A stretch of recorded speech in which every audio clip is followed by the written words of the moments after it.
21 ಲಕ್ಷ. ವರ್ಷ ಅವರು ಚಂದನ್ ಅವ್ರ ಗಾಡಿ ಎತ್ಕೊಂಡು ಹೋಗಿದ್ದಾರೆ.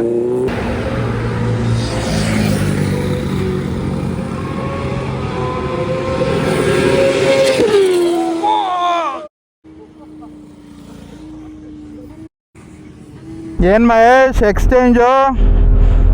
ಮಹೇಶ್ ಇವಾಗ ಬ್ರಾಕ್ ಸಾಹೇಬ್ ಎತ್ಕೊತಿದ್ದಾನೆ.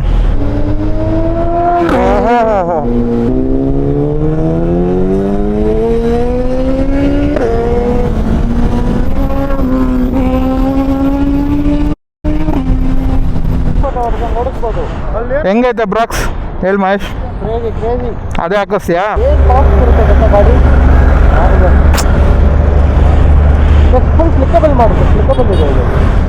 ತೂಕ ಎಲ್ಲ ಕಡಿಮೆ ಅಲ್ವಾ? ಇವತ್ತಿನ ರೇಟ್ ಅಂತೂ ಸಾಕಾಗಿತ್ತು. ನೋಡಿದ್ರಲ್ಲ ಸೂಪರ್ ಬೈಕ್ಸ್ ಹೆಂಗೆ ಹಾಳಾಗಿದೆ ಗ್ರೂಪಲ್ಲಿ ಅಂತ.